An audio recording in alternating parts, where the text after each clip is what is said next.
So this topic is equilibrium.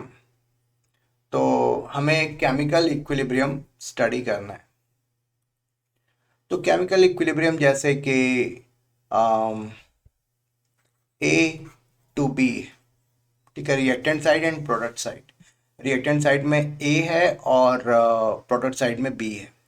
तो equilibrium मोटी मोटा जो है, जो मैं आपको बता देना चाहता हूँ कि कुछ इस ढंग की चीज़ होती है कि एक ऐसी स्थिति आए व्हेन जितना ए से बी बन रहा है उतना ही बी से ए भी बन रहा है।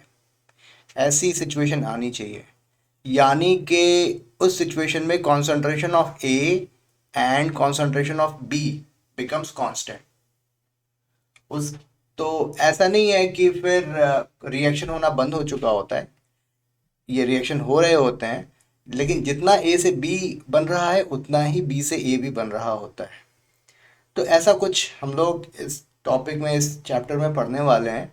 तो मैं धीरे धीरे पढ़ना शुरू करूँगा और सारी चीज़ों को एक्सप्लेन करता जाऊँगा इन सिंपल वर्ड्स। और आइडिया ये है कि एनसीईआरटी में जो भी चीज़ें लिखी हुई हैं वो आपको समझ में आए।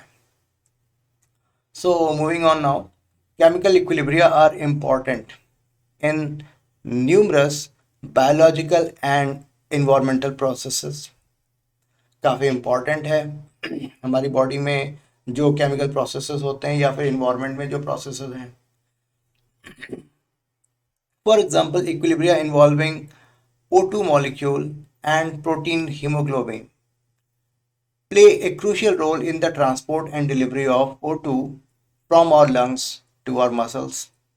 तो ऑक्सीजन की जो सप्लाई है, जो डिलीवरी है, वो बहुत ही इम्पॉर्टेंट है, बहुत ही क्रूशियल है। ये हीमोग्लोबिन ऑक्सीजन को कैरी करता है। तो ये इक्विलिब्रियम कंडीशन में ये ऐसा कर रहा होता है। Similar equilibria involving carbon monoxide molecules and haemoglobin account for the toxicity of carbon monoxide.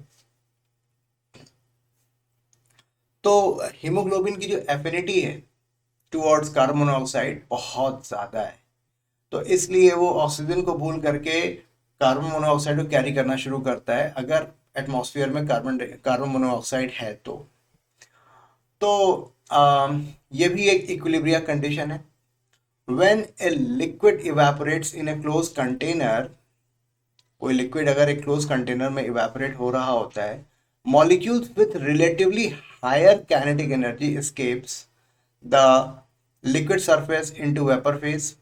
तो जिन मॉलिक्यूल्स की काइनेटिक एनर्जी रिलेटिवली ज़्यादा होती है वो लिक्विड सरफेस से स्केप कर जाते हैं और वेपर फेज में कन्वर्ट हो जाते हैं।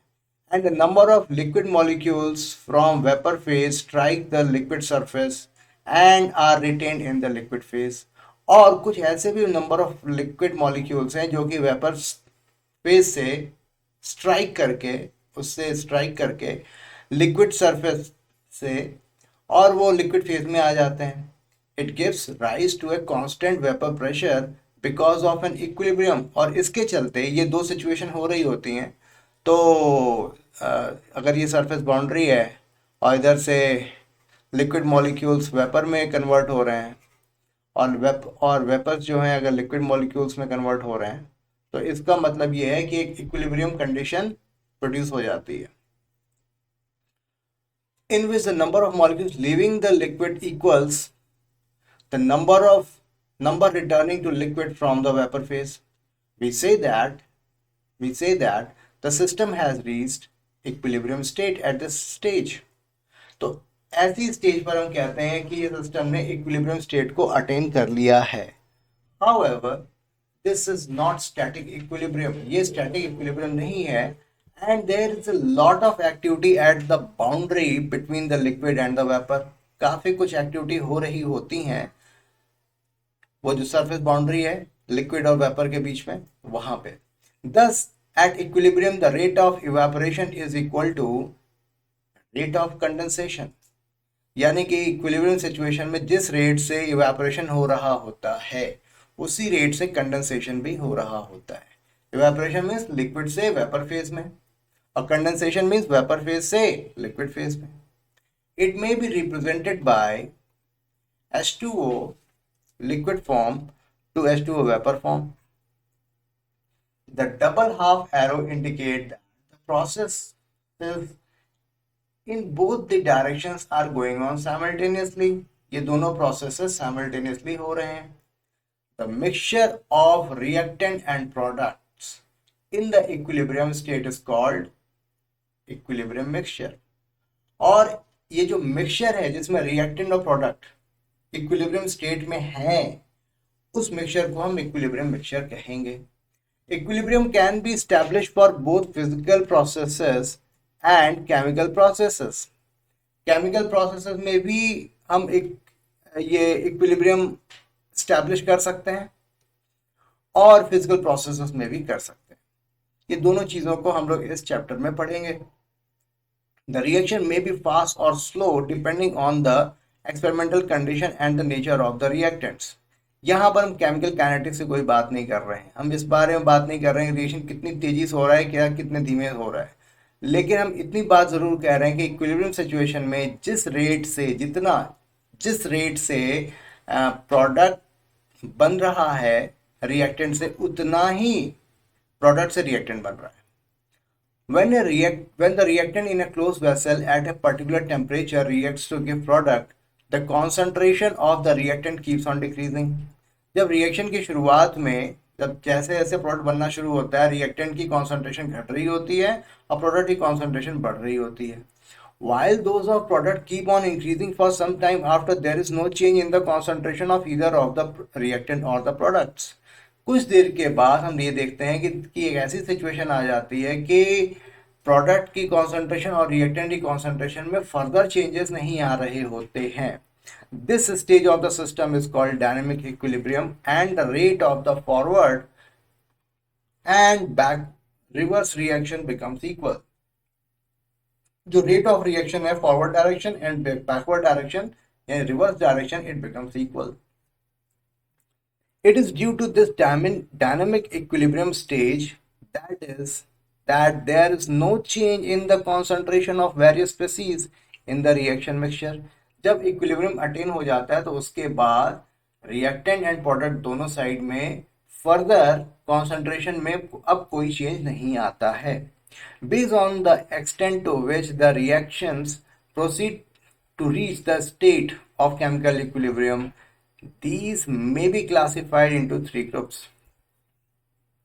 तो जिस तरीके से केमिकल इक्विलिब्रियम अचीव होता है तो ये 3 ग्रुप में हम इसको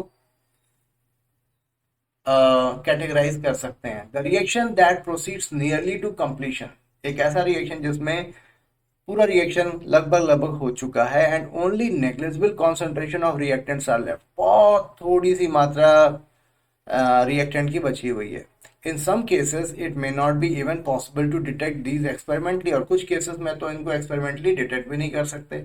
एक सिचुएशन ऐसी है कि सारा का सारा रिएक्टेंट जो है वो पूरी तरीके से एग्जॉस्ट हो गया. अब कुछ भी ज्यादा बचा नहीं है. एक ऐसा reaction, the reaction in which only a small amount of product are form and most of the reactant remain unchanged at the equilibrium state.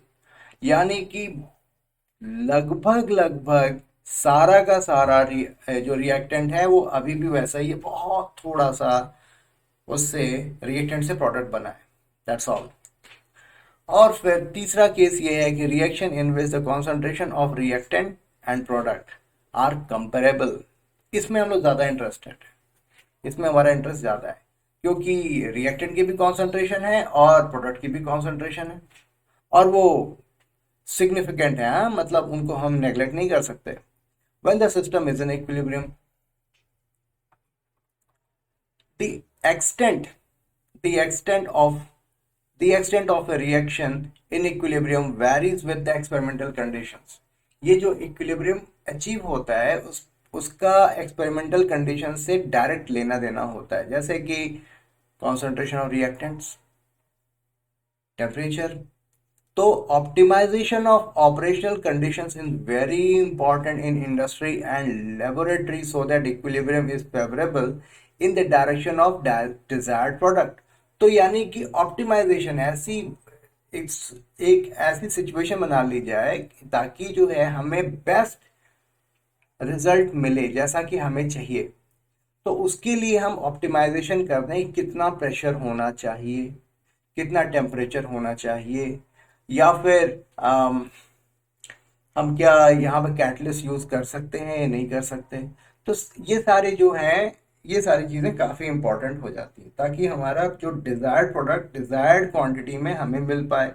Some important aspect of equilibrium involving physical and chemical processes are dealt in this unit along with equilibrium involving ions in aqueous solution which is called ionic equilibrium। तो chemical equilibrium तो हम पढ़ ही रहे हैं, जहां पर ions का transfer हो रहा है वहां पर आयनिक इक्विलिब्रियम स्टैब्लिश होगा और उसको भी हम लोग इस चैप्टर में पढ़ेंगे। ठीक है, तो this was about introductory part of equilibrium.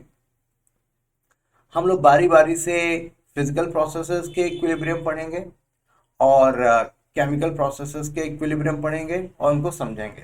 ठीक है, तो काफ़ी इंटरेस्टिंग सेशन होने वाला है ये, और काफ़ी कुछ चीज़ें हमें, कई सारे नए नए टॉपिक्स भी हमें पढ़ने का सौभाग्य मिलेगा। ठीक है, so that's all for now. तो ये इस वीडियो को मैं पॉज करता हूँ एंड 7.1 टॉपिक जो है हम लोग पूरी तरीके से नेक्स्ट वीडियो में कंप्लीट करने की कोशिश करेंगे। ठीक है, so thank you very much, and if you like this video then please do like, share and subscribe this channel. Thank you very much.